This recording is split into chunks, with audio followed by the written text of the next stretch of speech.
If I were to ask you a question, why Robert Pattinson's Batman works, while Batfleck's doesn't? I will fucking kill you. Cosmic. I was confused for a while ever since I first saw it in theaters. Because on paper, they're as dark as each other. They both wear the suit. Really, if you don't know how to do a full analysis or know who the character of Batman is, they're practically the same thing.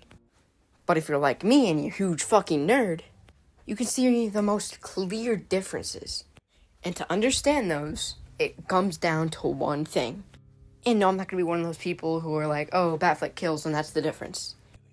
To understand the difference, you have to realize the way both directors portray fear. Matt Reeves' version of Batman is a subtle but quiet, but also broody version of Batman.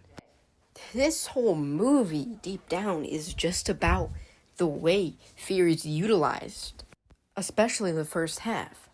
Criminals look in the dark, afraid that the symbol of fear will come out. If they see a flashlight or anything that looks like it's in the night sky, they will crap their pants. And for the majority of this movie, the only symbol Batman brings is fear, until he realizes he's going to be more than just fear to the scum and criminals of Gotham. That's Bruce Wayne's biggest arc. Batman's everything he needs to be at this point in year 2. But Bruce still needs to be the billionaire playboy philanthropist that will be the symbol of hope Gotham needs. Gotham needs Bruce Wayne, but deserves Batman. However, Zack Snyder's portrayal of fear in these movies is just scare the hell out of anybody.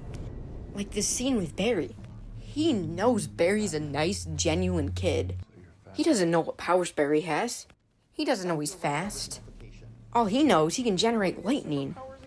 But he throws the battering up close, like 5 feet apart.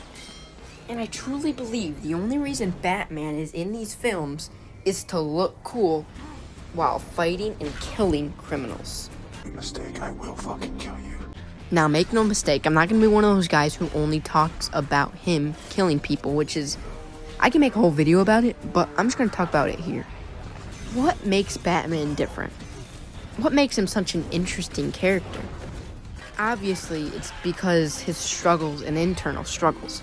The fact that he can't let himself have the grief and the struggles take over him and change him into a different man.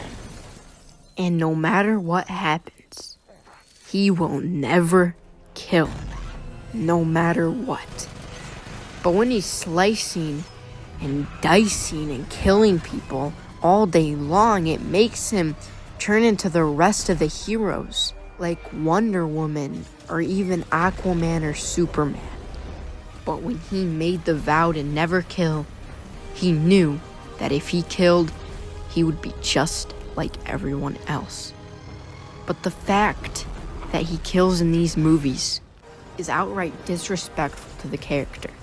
However, on Matt Reeves' side of things, he might only mention not killing once in the movie, but that's not what's supposed to happen in a year 2 Batman.